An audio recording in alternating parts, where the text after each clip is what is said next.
আসসালামু আলাইকুম, কেমন আছেন?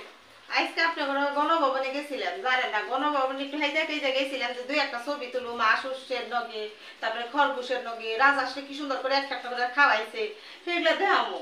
এখন যে কইছি কি টুকটাক জিনিসও যদি পাই, কত মিনিটে কতটা নিতেছে। আমার একটু দেরি হয়ে গেছে, গাড়ি ঘোড়া তো চলে না, কালিয়াকুর থেকে কি এত দূরে যাবে গেলে একটু সময় লাগে না, বুঝেন না? তারপর আপনাকে আমি কইতাছি কি কি আনছি। একা ভাই তো মনে করেন আলমারি ভরা তো কত কিছুই যে নিছে। ওখানে হাতে একটা পুটলা, এখন ওই পুটলা তো আর নিয়ে পারে না, তাই আমি এই পুটলাটা কইছি আপা তাহলে আমারে এই পুটলাটা একটু দিবেন, তাহলে আমি নিয়ে এগিয়ে দেই। পরে আপাই কয় কি না আপা এটা আপনি নিয়ে যান, আমার মেলা কিছু আছে, এটা আপনি নেন, আপনি এত কষ্ট করে আইছেন। পরে আমি কই তাহলে তো ছবি টবি কিছুই তোলা পারলাম না। কয় ছবি টবি তোলার না কোনা বে সবজি টবজি ছবি তুলবার গেলে সবজি মবজি বলে বেশি উঠিয়ে নিয়ে গেছে যে দিয়ে হাসাই এই নেও। তারপরে আপনার ওই যে বেগুন শাক মিষ্টি লাউ গাছ সব তুইলা তুইলা নিয়ে গেছে এমন একটা অবস্থা, জানেন? আর আমি কি কি আনছি গণভবন থেকে আপনি দেখায়, এই যে দেখেন পুটলা ভরা, মনে করেন আমার কাছে যত আমি তো নিজে ভরা পারিনি, আরেকজনে বইয়া দিছে এই অবস্থা, এখানে বুঝাবে নিয়ে আইছি। পুটলার মধ্যে কি কি আছে আপনাকে আমি দেখাই। এই যে হাসু আপা তো খুব জামদানি পছন্দ করতো, তাই না?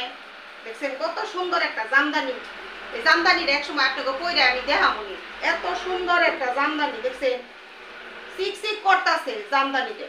অনেক সুন্দর সুন্দর শাড়ি আসা, জানেন? ওই আপাটার আলমারিতে যে কত কিছু আসা, জানেন না? তাই এই শাড়ি আপনাকে এক সময় পরে দেখামনি, শাড়ি পরন তো না করি, আরো শাড়ি আছে ইনটেক শাড়ি, একবারে দেখেন কত সুন্দর সুন্দর শাড়ি।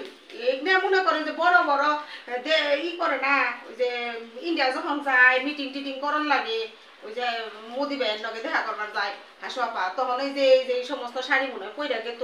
এই যে দেখেন সিল রয়েছে, এখন তুমি কিচ্ছু উঠায় না। আরো একটা শাড়ি আছে,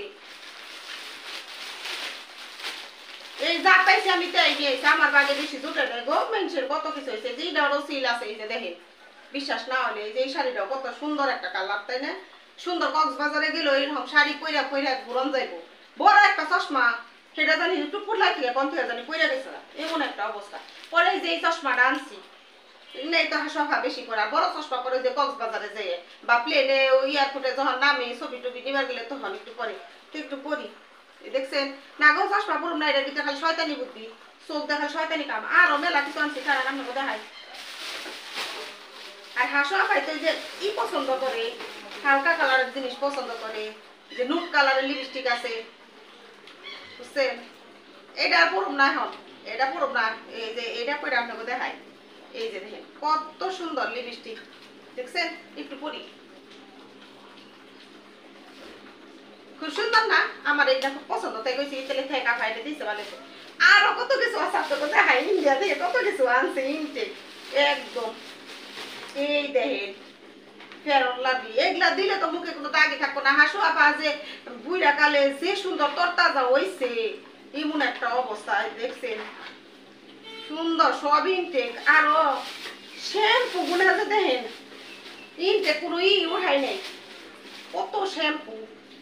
আরো মেলা কিছু আছে, বিবের সাবান তো সারা গুছালি করে না মনে হয় হাসু বুবু। এই যে বুবুই কম না খালাম মাই কমো কি কমো বুঝি না। এই যে বিবের সাবান, এই যে পারফিউম দিবেন নি একটু, আমি একটু দেওয়া, এই দেখছেন আমি মেলা কিছু আনছি। আবার হাসু আপুর যেটা মাঝে মাঝে খুব মাথা ব্যথা করে দেশের চিন্তা লিগাই, এর জন্য যে ইন্ডিয়ান এই যে বানগুলো আছে না কপালের মধ্যে দেয় বাম, সেগুলা নিয়ে যাচ্ছে দেশের চিন্তা। তো এই নিয়ে আসলে আমি অত কিছু আনা হয় না। আর জানেন আমার বোনে কয় কি, আমার বাড়িটা এখন কি, আমি যখন গণভবনে গেছি এই সঙ্গে আমি ছবি তুলে হারবার না, এই সঙ্গে আমার কমেছে কয় আমার লিগে কিছু আনিস, কত মিনিটে কত তা নিতেছে, হাঁস নিবেছে, মুরগি নিবেছে, ছাগল নিবেছে, তারপরে যে সোফা নিতেছে। তাহলে এখন ওগুলা তো আর বুঝাবে আনা পারবি না, তুই গেছো একলা, তাহলে আমার নিয়ে একটা কিছু কয়েকটা শাড়ি নিয়ে আনিস। আমি কইছি আমি একলা আইসি, আমি কেমনি নিব, আমি তো বাড়ি পাইনি, তাও তিনটা শাড়ি করে বড় করে আনছি, একটা আমার, একটা বাগনি, একটা আমগো মা। এই তিনটা মিলাই যে এখন তিনজনে তিনটা পিন্দুম, কি আর করার, এখন যা পাইছি তাই সানুম। ওরা গেল না, কয় না কি হইব, তুই যা যা পাস তুই নিয়ে আহিস, তুই তো ভিডিও করবার যাবো, ব্লগ করুম কি আর। পরে কইছে কি ওই জায়গায় ক্যামেরা ধরার কোনো সিস্টেমই নেই। তো যাই হোক আজকে ব্লগে পর্যন্ত, আপনারা ভালো থাকেন সুস্থ থাকেন, নতুন ব্লগ নিয়ে আপনাদের সামনে আরো আহম। আশা করি আমার ব্লগটা যদি আপনাকে ভালো লাগে শেয়ার করেন। আসসালামু আলাইকুম।